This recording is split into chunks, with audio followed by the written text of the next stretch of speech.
Cuando mi hermana y yo salimos del albergue infantil, heredamos una hacienda abandonada, pero no esperábamos encontrar a una pareja de ancianos viviendo ahí.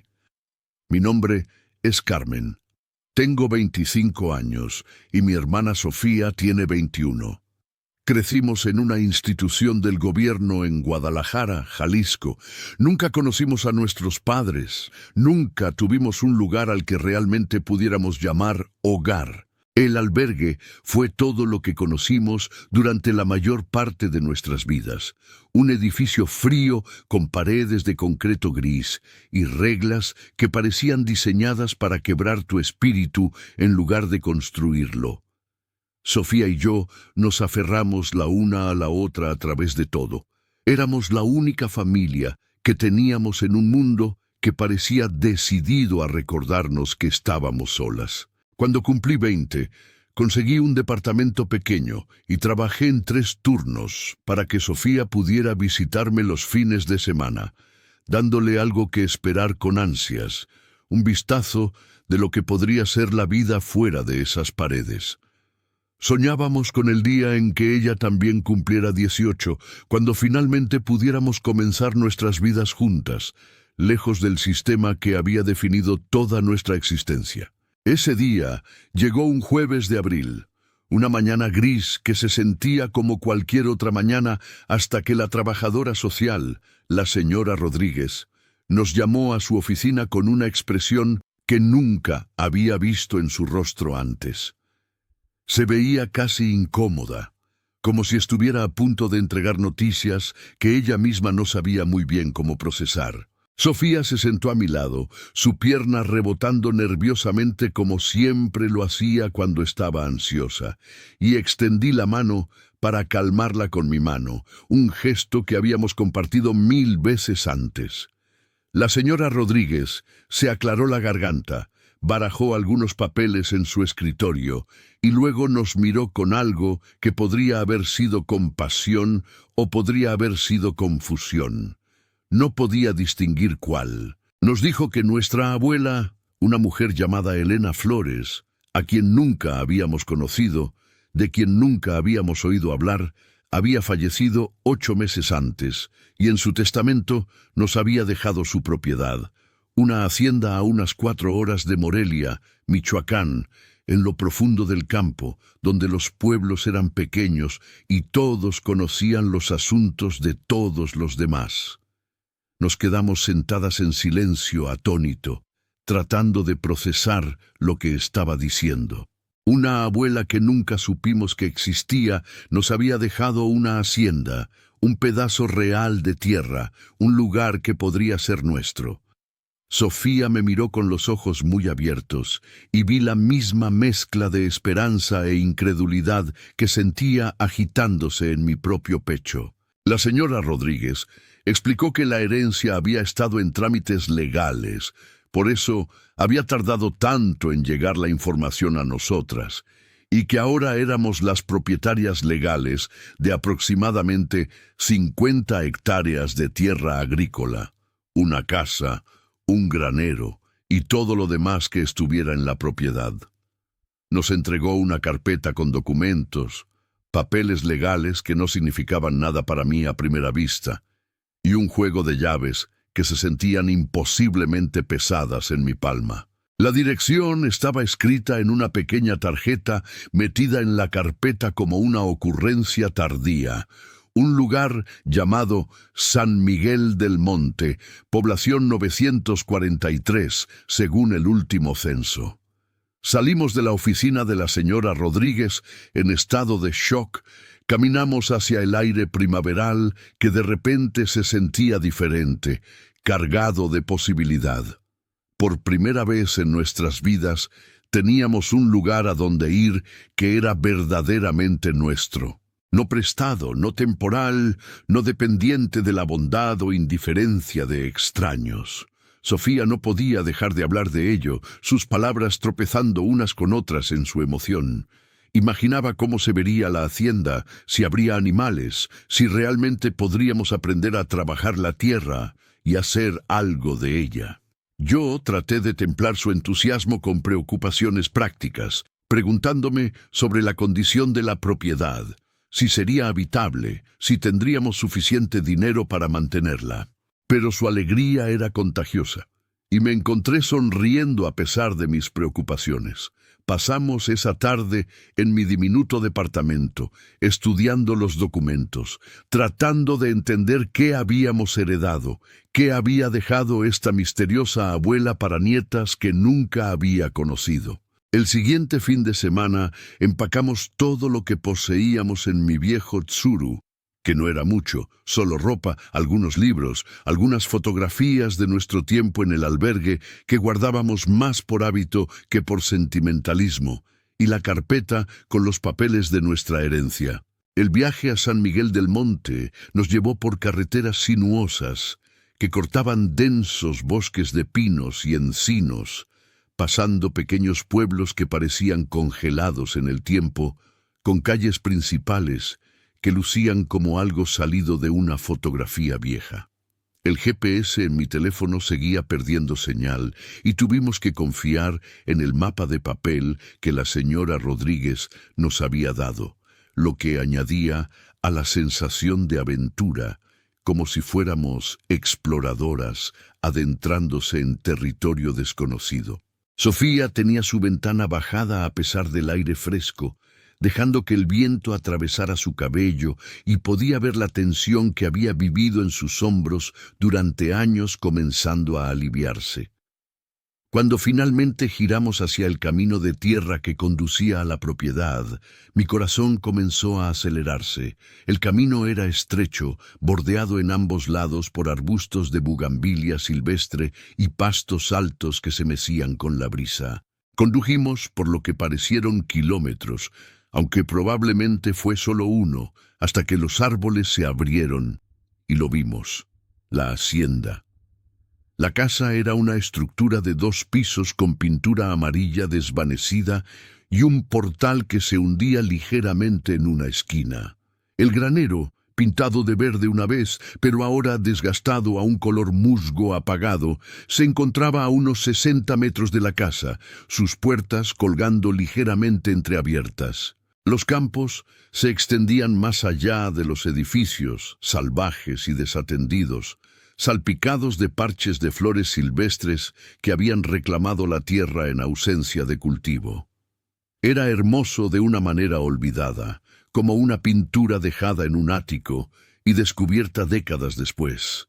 Estacionamos frente a la casa y por un momento ninguna de nosotras se movió. Solo nos quedamos ahí mirando este lugar que supuestamente era nuestro, tratando de reconciliar la realidad con los sueños que habíamos construido en nuestras cabezas durante los últimos días.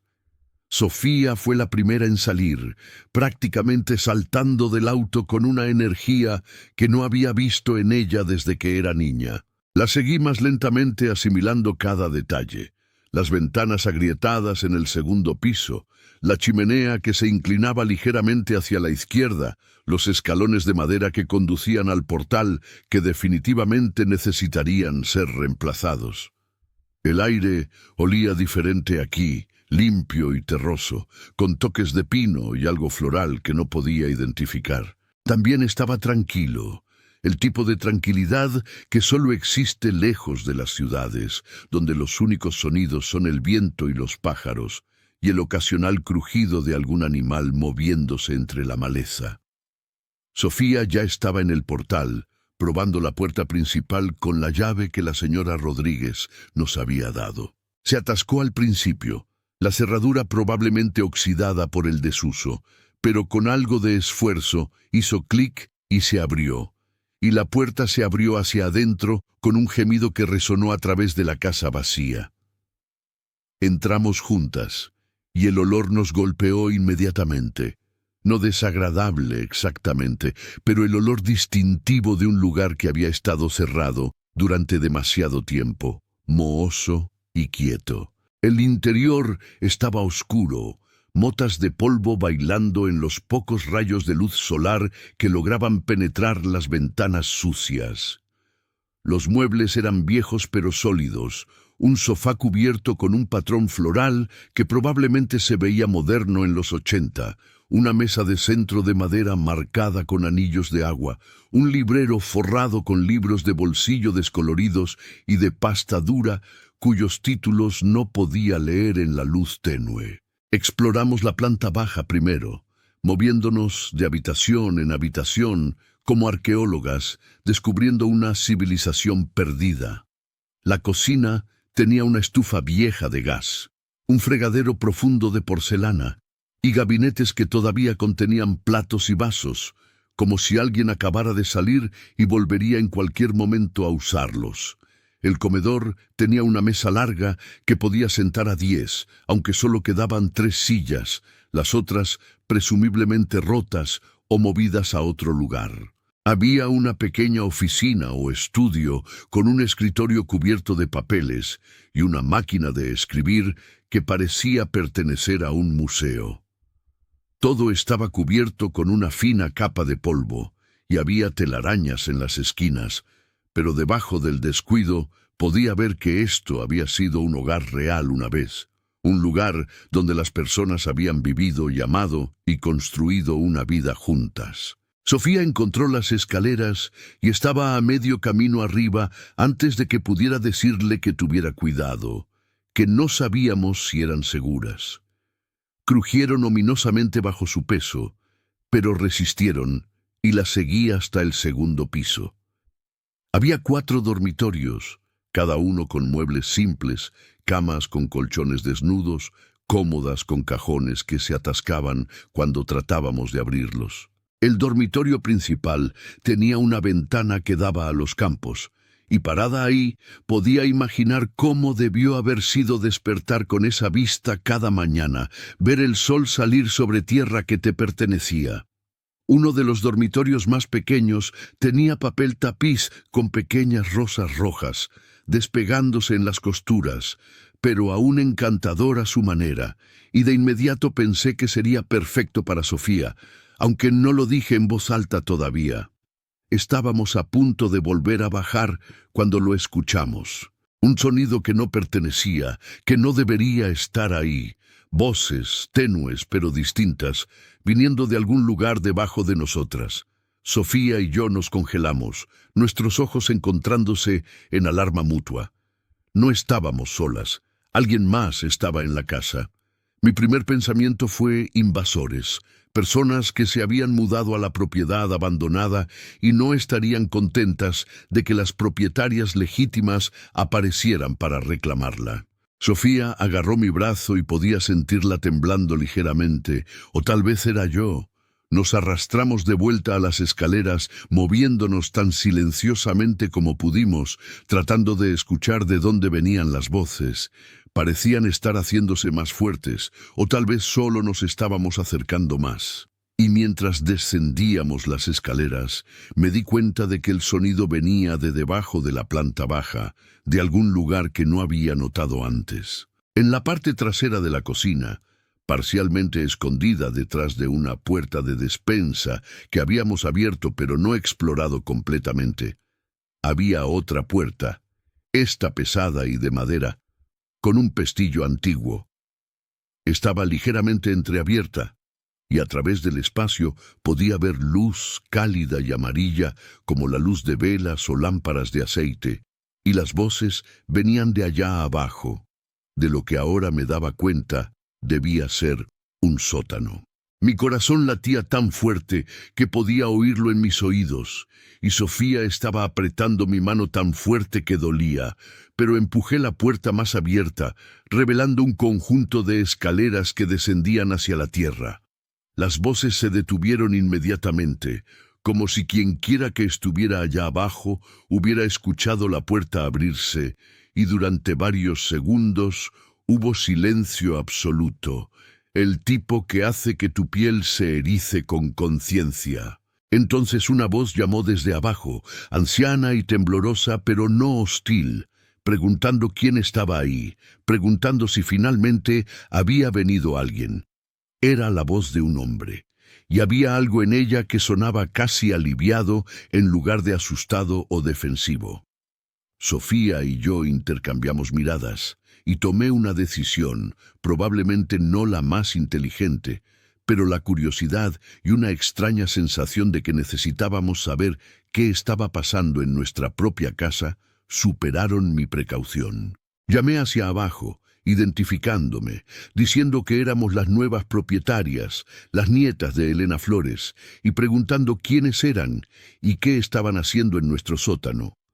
Hubo una pausa, luego pasos, lentos y arrastrando los pies, y luego apareció una figura en la parte inferior de las escaleras, un hombre anciano con cabello blanco peinado hacia atrás, usando un suéter y pantuflas, mirándonos con ojos que contenían tanto sorpresa como algo que podría haber sido reconocimiento. Oye, si estás disfrutando esta historia y quieres escuchar más relatos increíbles como este, suscríbete ahora mismo. Compartimos historias reales que te harán pensar, sentir y ver el mundo de manera diferente. Y tengo mucha curiosidad. Si heredaras una propiedad y encontraras extraños viviendo ahí, ¿cuál sería tu primera reacción? ¿Llamarías a la policía inmediatamente o intentarías hablar con ellos primero como Carmen y Sofía están haciendo? Déjame tus pensamientos en los comentarios porque me encanta leer tus perspectivas y tus comentarios realmente ayudan a otros espectadores a encontrar estas historias también. Ahora, volvamos a lo que pasó después, porque créeme, no creerás lo que este anciano les contó. Se presentó como Javier y detrás de él, moviéndose aún más lentamente, vino una mujer anciana a quien llamó su esposa Rosa. Ambos parecían tener entre 75 y 85 años, con el tipo de fragilidad que viene con la edad avanzada, pero sus ojos eran agudos y alertas, estudiándonos con la misma curiosidad que sentíamos mirándolos. Rosa nos invitó a bajar como si esta fuera su casa y no la nuestra, pero algo en su manera hacía imposible rechazar. Sofía y yo descendimos las escaleras con cuidado, y lo que encontramos en la parte inferior nos dejó sin aliento. El sótano no era solo un sótano, era un espacio habitable completamente amueblado, cálido y cómodo con alfombras en el piso de concreto, una pequeña cocineta en una esquina, una sala de estar con muebles disparejos pero acogedores, y lo que parecía ser un dormitorio seccionado por una cortina en la parte trasera. Había lámparas de aceite proporcionando luz, proyectando sombras danzantes en las paredes, y una pequeña estufa de leña que explicaba la calidez. Rosa nos hizo un gesto para que nos sentáramos, y lo hicimos, posándonos en el borde de un sofá de 2 plazas que había visto mejores días, pero era sorprendentemente cómodo. Javier se instaló en un sillón con un gruñido, y Rosa permaneció de pie, retorciendo sus manos nerviosamente, claramente tratando de descubrir cómo explicar su presencia.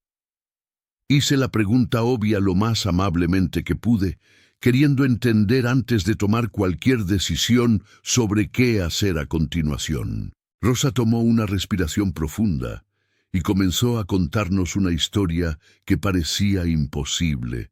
Sin embargo, mientras hablaba, me encontré creyendo cada palabra. Ella y Javier habían sido amigos de nuestra abuela Elena durante más de 35 años. Habían sido vecinos cuando todos vivían en el pueblo antes de que Elena se mudara a la hacienda después de la muerte de nuestro abuelo hace 28 años. Elena había sido una mujer solitaria después de eso, devota a su tierra pero retraída de la mayoría del contacto humano. Y Rosa y Javier habían estado entre las pocas personas con las que todavía hablaba regularmente. Hace aproximadamente 4 años, explicó Rosa, ella y Javier habían caído en tiempos difíciles. Javier había sido diagnosticado con una enfermedad progresiva que requería tratamientos costosos, y sus ahorros se habían evaporado casi de la noche a la mañana. Perdieron su casa, no tenían a dónde ir, y enfrentaban la perspectiva de vivir en su auto o tratar de navegar el abrumado sistema de refugios. Cuando Elena se enteró, les hizo una oferta que parecía demasiado buena para ser verdad. Les dijo que podían vivir en su sótano, que lo había convertido años atrás en un espacio habitable por razones que nunca explicó completamente y que podían quedarse todo el tiempo que necesitaran con solo una condición.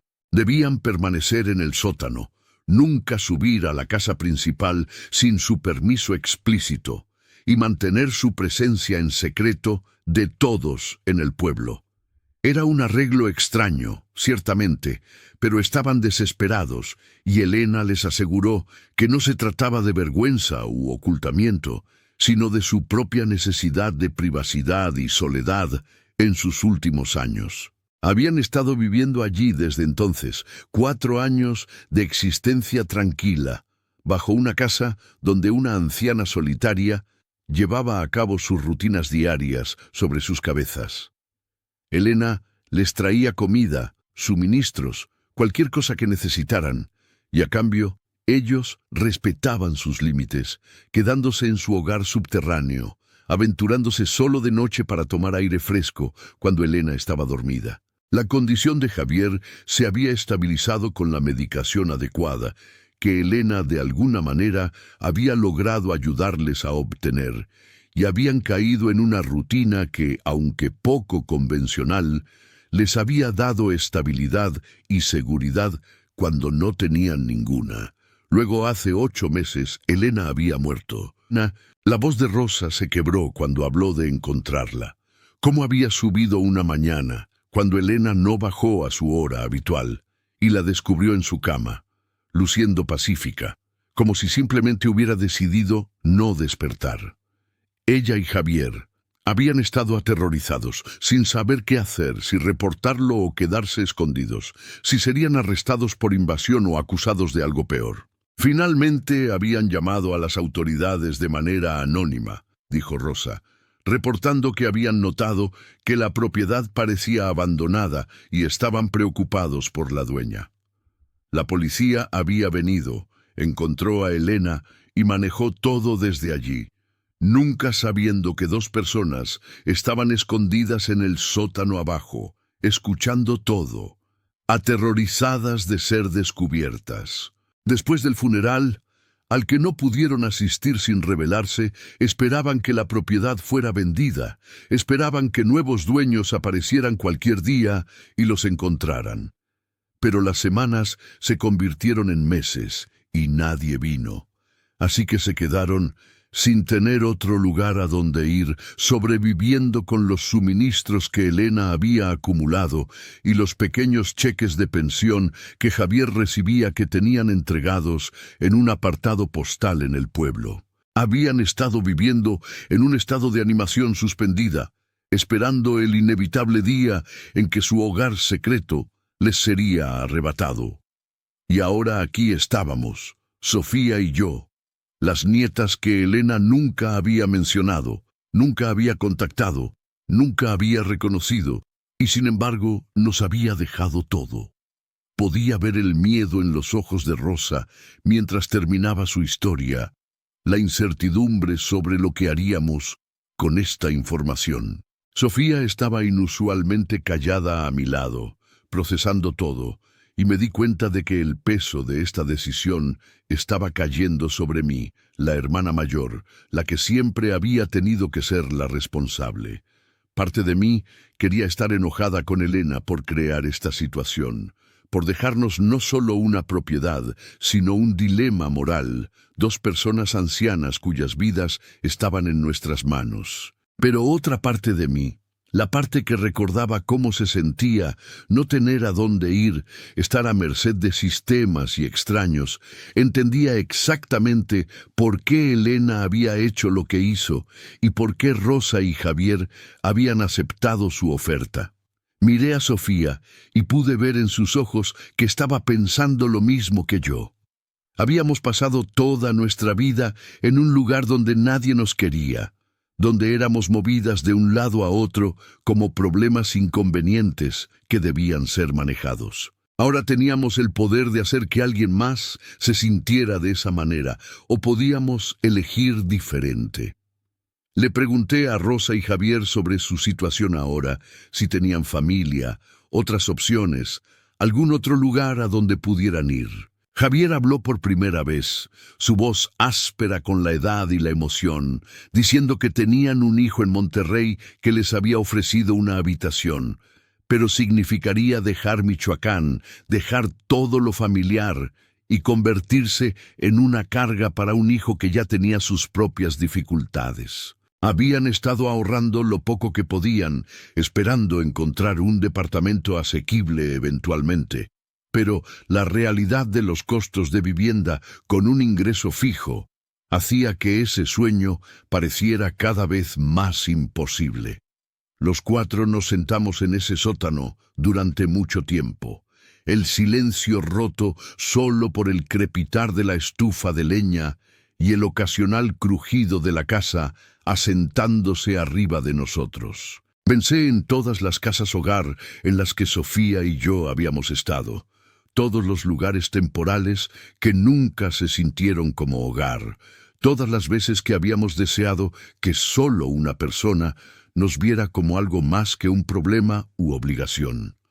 Pensé en la hacienda arriba, más espacio del que dos personas podrían necesitar posiblemente, habitaciones vacías mientras dos personas ancianas vivían como refugiadas en un sótano. Y pensé en Elena, esta abuela que nunca conocimos, que aparentemente había tenido la capacidad de bondad hacia extraños, pero nunca la había extendido a sus propias nietas. Y me pregunté qué había pasado en su vida para crear esa contradicción, qué dolor o arrepentimiento había moldeado sus elecciones. Tomé una decisión entonces, una que se sentía tanto impulsiva como de alguna manera inevitable, como si fuera la única opción que tenía sentido dado todo por lo que habíamos pasado. Le dije a Rosa y Javier que podían quedarse, que no los obligaríamos a irse, que encontraríamos un arreglo que funcionara para todos. La cabeza de Sofía giró hacia mí, sus ojos abiertos con sorpresa, pero luego asintió lentamente, la comprensión extendiéndose por su rostro.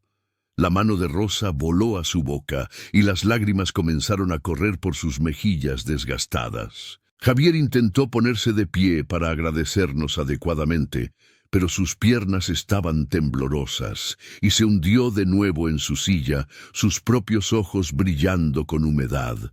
Trataron de protestar, diciendo que no podían imponerse, que no les debíamos nada, que encontrarían otra manera. Pero los interrumpí suavemente pero con firmeza, diciéndoles que esta hacienda era lo suficientemente grande para todos nosotros, y que tal vez podríamos ayudarnos unos a otros en lugar de que todos lucháramos solos. La conversación que siguió fue práctica y necesaria, resolviendo detalles que harían el arreglo sostenible en lugar de solo una bondad temporal. Rosa y Javier insistieron en pagar renta, por modesta que fuera, y contribuir con servicios y alimentos. Sugerí en cambio que podrían ayudarnos a aprender cómo manejar realmente la hacienda, cómo mantener la propiedad, compartir su conocimiento a cambio de un lugar para vivir. Javier mencionó que había crecido en una granja y sabía sobre huertos de verduras, gallineros y manejo básico de la tierra, habilidades de las que Sofía y yo no teníamos absolutamente ninguna experiencia.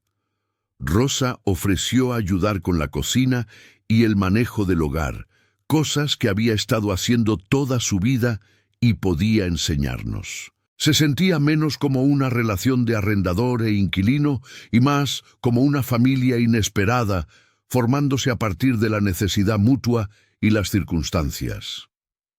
Durante los siguientes días comenzamos el proceso de instalarnos y descubrir cómo funcionaría este hogar inusual. Rosa y Javier se mudaron arriba a una de las habitaciones, insistiendo al principio en que deberían quedarse en el sótano, pero no lo acepté. El sótano podría convertirse en otra cosa, almacenamiento o un taller, pero dos personas ancianas no deberían estar viviendo bajo tierra, como algún secreto del que nos avergonzáramos. Estaban visiblemente conmovidos por este gesto, y verlos instalarse en una habitación real, con ventanas y luz natural, Se sintió correcto de una manera que no podía articular del todo.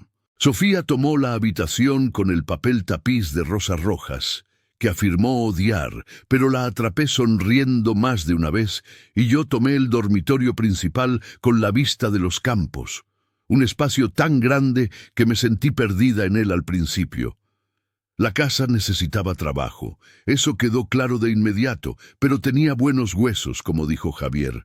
Pasamos nuestros días limpiando, reparando lo que podíamos con fondos limitados y tutoriales de YouTube, y lentamente devolviendo la propiedad a la vida. Javier nos mostró cómo identificar qué plantas en el huerto descuidado eran vegetales que habían dado semilla y cuáles eran maleza, cómo preparar la tierra para plantar, cómo arreglar la cerca alrededor de lo que una vez había sido un gallinero. Rosa nos enseñó sus recetas, platillos familiares, transmitidos a través de generaciones, y nuestras tardes se pasaban alrededor de la vieja mesa del comedor, que habíamos reparado y pulido hasta que brilló, compartiendo comidas que sabían mejor que cualquier cosa que hubiera comido. Había algo sanador en la rutina de todo, el trabajo físico durante el día y la compañía tranquila en las tardes. Pero también había desafíos, momentos en que la realidad de nuestra situación presionaba sobre nosotros. El dinero estaba apretado, increíblemente apretado, y estábamos quemando los pequeños ahorros que había acumulado más rápido de lo que había anticipado. La hacienda no estaba generando ningún ingreso, y no lo haría durante meses, incluso si lográbamos plantar cultivos exitosamente. Había tenido que dejar mis trabajos en Guadalajara, y Sofía ni siquiera había comenzado a buscar trabajo antes de heredar la propiedad. La medicación de Javier era costosa, incluso con su seguro, y había impuestos prediales vencidos, facturas de servicios, innumerables pequeños gastos que sumaban cantidades que me hacían acostarme despierta por la noche haciendo cálculos en mi cabeza. Rosa percibió mi estrés. Tenía la intuición de una abuela para cuando algo estaba mal, y una tarde me sentó y me habló sobre el taller de Elena en el granero. Explicó que Elena había sido una talentosa tejedora y bordadora, que había hecho textiles y los vendía en mercados locales y a tiendas en Morelia y Ciudad de México, que el granero estaba lleno de telares y equipos y proyectos sin terminar, que representaban no solo un pasatiempo, sino una fuente potencial de ingresos. No había explorado el granero a fondo todavía. Solo había mirado dentro ese primer día y había visto lo que parecía caos. Pilas de telas y madejas de hilo y equipos misteriosos que no reconocía. Pero las palabras de Rosa encendieron algo, una posibilidad que no había considerado. La mañana siguiente, Sofía y yo fuimos al granero con linternas y determinación, y pasamos horas clasificando las cosas de Elena, haciendo un inventario de lo que había allí. Había telares manuales y herramientas, algunos de ellos bastante valiosos, lanas y algodones en varias etapas de preparación, y varias piezas textiles en diferentes estados de finalización, un rebozo que solo necesitaba flecos y acabado, unos tapetes que faltaba solo el tejido final, un hermoso zarape con diseños intrincados que estaba casi terminado. Javier se unió a nosotras más tarde, moviéndose lentamente pero con propósito, y reveló otro secreto sobre Elena, que ella le había enseñado algo de tejido a lo largo de los años, que habían trabajado en proyectos juntos antes de que la enfermedad de Javier hiciera difícil para él manejar telares grandes.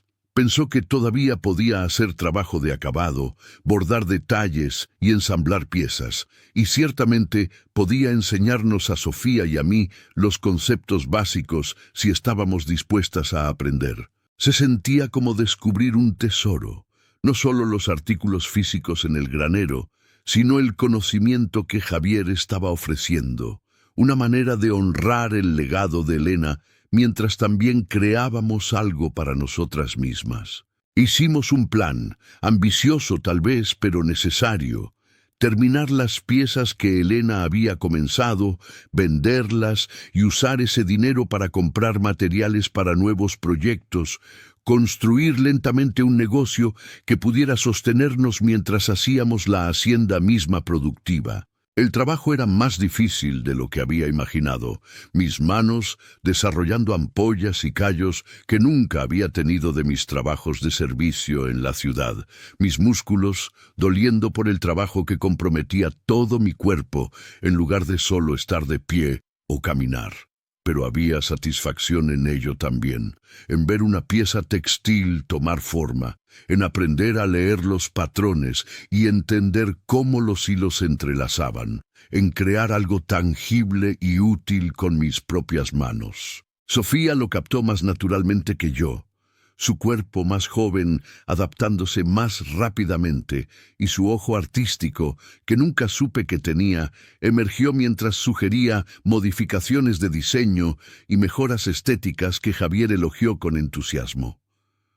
Rosa se convirtió en nuestra gerente de negocios por defecto, investigando dónde podíamos vender nuestras piezas, contactando tiendas y mercados, manejando nuestras modestas finanzas con una competencia que venía de décadas de estirar presupuestos ajustados. 4 meses después de nuestra nueva vida en la hacienda, vendimos nuestra primera pieza completa, el rebozo que Elena había comenzado y que Sofía y yo habíamos terminado bajo la cuidadosa instrucción de Javier.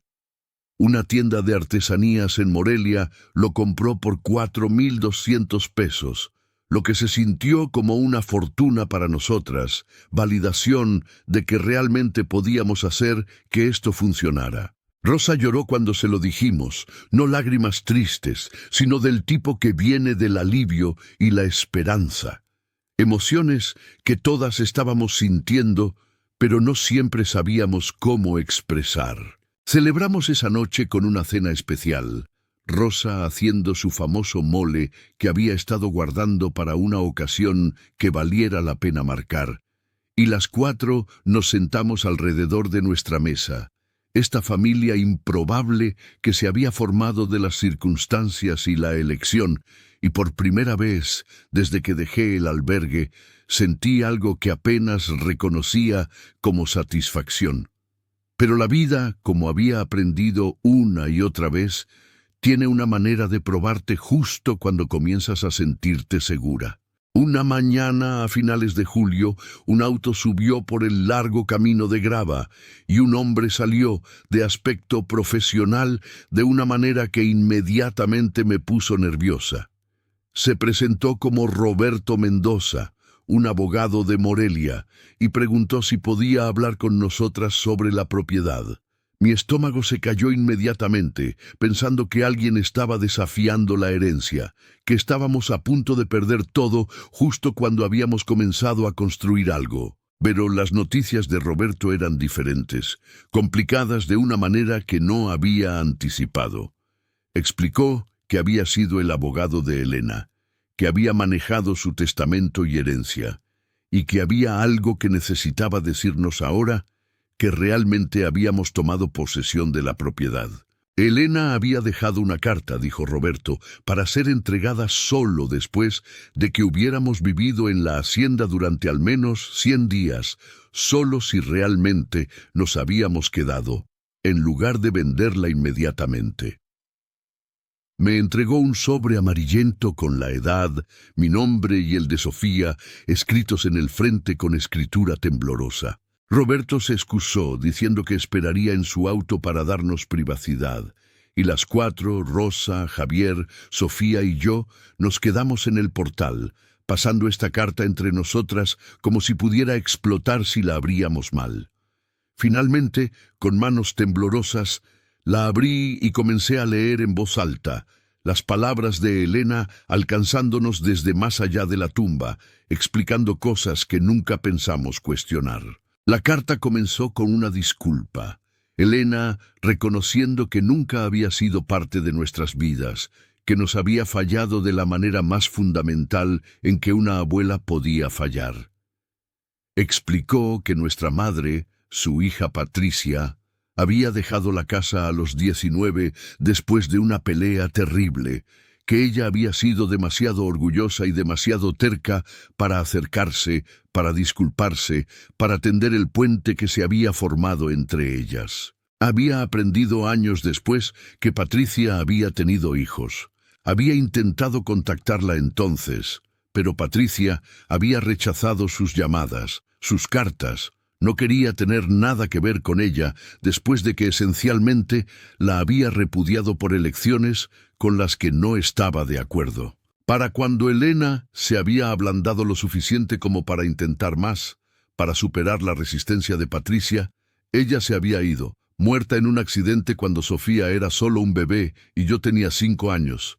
Demasiado joven para tener cualquier recuerdo de ella que no estuviera filtrado a través de fotografías e historias de trabajadores sociales. Elena había sabido que existíamos, había sabido que estábamos en el sistema y la culpa la había carcomido durante años, pero se había convencido de que estábamos mejor sin ella, que solo causaría más daño al insertarse en nuestras vidas después de abandonar a nuestra madre. Había vivido con esa decisión, esa cobardía, como la llamó en la carta, hasta que su salud comenzó a fallar y se dio cuenta de que se le estaba acabando el tiempo para hacer algún tipo de reparación. No podía enfrentarnos. No podía soportar ver las acusaciones en nuestros ojos que sentía que merecía, así que había hecho lo único que se le ocurrió, dejarnos todo lo que tenía y esperando que fuera suficiente, esperando que encontráramos algo de paz o felicidad en el lugar que había sido su refugio, después de haber perdido a todos los que amaba a través de su propio orgullo y terquedad. La carta continuó explicando la presencia de Rosa y Javier, cómo les había hecho prometer que se quedarían escondidos hasta después de su muerte, no queriendo complicar la herencia, pero esperando que si los encontrábamos, los viéramos como ella los veía, como buenas personas que merecían bondad y que podrían ofrecernos la guía y el cuidado que ella no había proporcionado. Había establecido un pequeño fondo fiduciario. Roberto explicaría los detalles, destinado a ayudar con los gastos médicos de Javier durante los próximos 6 años y proporcionar algún colchón financiero para la hacienda, suficiente para mantenernos a flote mientras descubríamos cómo hacerla sostenible. No era una fortuna, escribió, pero era todo lo que le quedaba después de sus propios gastos finales, y esperaba que fuera suficiente para darnos un comienzo, una base para construir algo mejor que la soledad y el arrepentimiento que habían definido sus propios últimos años. Terminé de leer con lágrimas corriendo por mi rostro, y Sofía estaba sollozando abiertamente a mi lado. Rosa tenía sus brazos alrededor de ambas, y Javier estaba limpiando sus ojos con un pañuelo. El dolor era complicado, lamentando a una abuela que nunca habíamos conocido, enojadas por las elecciones que había hecho, que nos habían robado familia, pero también entendiendo de una manera que solo viene de tu propia experiencia con errores y arrepentimiento, cómo las personas pueden tomar decisiones terribles y vivir con las consecuencias de maneras que envenenan todo a su alrededor. Elena había estado equivocada, profundamente equivocada, al mantenerse alejada, pero también había sido humana, defectuosa y asustada, y cargando heridas que nunca entenderíamos completamente. La hacienda, este lugar, era su disculpa, escrita en tierra y tejidos, y la esperanza de que fuéramos mejores de lo que ella había sido, que eligiéramos la conexión sobre el orgullo, el perdón sobre los rencores. Roberto regresó al portal y pasó 1 hora explicando el fondo fiduciario, los detalles financieros que Elena había arreglado, y era más de lo que me atrevía a esperar.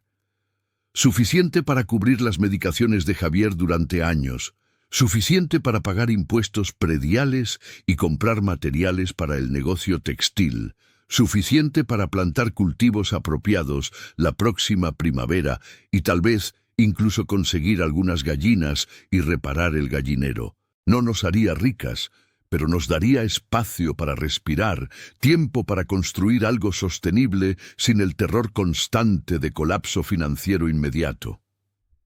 Después de que Roberto se fue, las 4 nos sentamos en el portal hasta el atardecer, viendo los campos volverse dorados, con la luz que se desvanecía, sin hablar mucho, pero sin necesitarlo, solo estando juntas en un silencio que se sentía pacífico en lugar de vacío. Los meses que siguieron trajeron desafíos, por supuesto, porque la vida siempre los trae, pero los enfrentamos juntas, esta pequeña familia extraña que nadie habría predicho.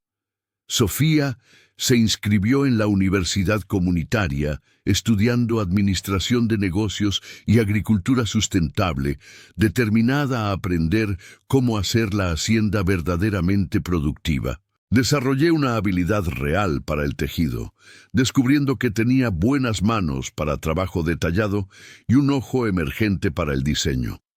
La salud de Javier tenía sus altibajos, pero con medicación adecuada y la paz de vivienda estable, tenía más días buenos que malos, y su conocimiento se volvió invaluable mientras expandíamos nuestras operaciones. Rosa se convirtió en el corazón de nuestro hogar, la que recordaba las comidas favoritas de todos, quien notaba cuando alguien estaba luchando y sabía exactamente qué decir o cuándo quedarse callada, quien creó la calidez que transformó una casa en algo más. Aprendimos que la familia no se trata solo de sangre, que a veces las personas que te salvan son las que también necesitaban ser salvadas, que el perdón es posible incluso para personas que no están vivas para recibirlo, y que las segundas oportunidades vienen en formas inesperadas si eres lo suficientemente valiente para aceptarlas. La hacienda se convirtió en todo lo que Elena había esperado que fuera, un lugar de sanación y crecimiento donde 4 personas que habían estado perdidas y solas se encontraron y construyeron algo que importaba. Cada pieza textil que creábamos, cada comida que compartíamos, cada tarde en ese portal hundido viendo el sol ponerse sobre campos que lentamente estábamos devolviendo a la vida, era un testimonio de la posibilidad de redención.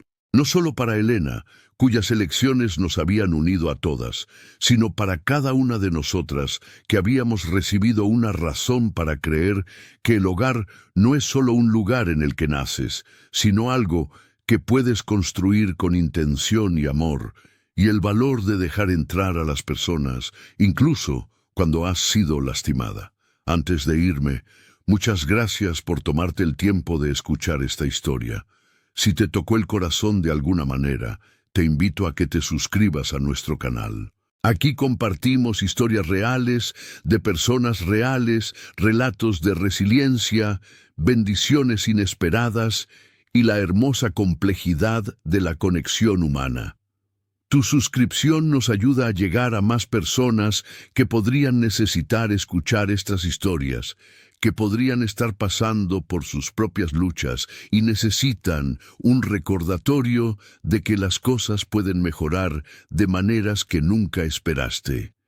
Y por favor, comparte tus propias historias en los comentarios. ¿Alguna vez te ha sorprendido la bondad de una fuente inesperada? ¿Has encontrado familia en lugares no convencionales? Esta comunidad prospera al compartir nuestras experiencias, aprender unos de otros y apoyarnos mutuamente a través de los desafíos de la vida. ¿Qué te enseñó esta historia sobre el perdón, la familia o las segundas oportunidades? Me encantaría escuchar tus pensamientos y sé que otros espectadores también lo apreciarían. Tus comentarios crean conversaciones reales que ayudan a todos nosotros a crecer y entender mejor este mundo complicado en el que vivimos. Gracias nuevamente por estar aquí, por abrir tu corazón a la historia de Carmen, Sofía, Rosa y Javier. Y recuerda, A veces las cosas más rotas pueden volverse hermosas nuevamente si estás dispuesto a hacer el trabajo, si estás dispuesto a elegir la compasión sobre el juicio, la conexión sobre el aislamiento y el amor sobre el miedo. Nos vemos en la próxima historia. Y hasta entonces, cuida de ti y de los que amas, porque nunca sabes cuándo un pequeño acto de bondad podría cambiar la vida de alguien para siempre.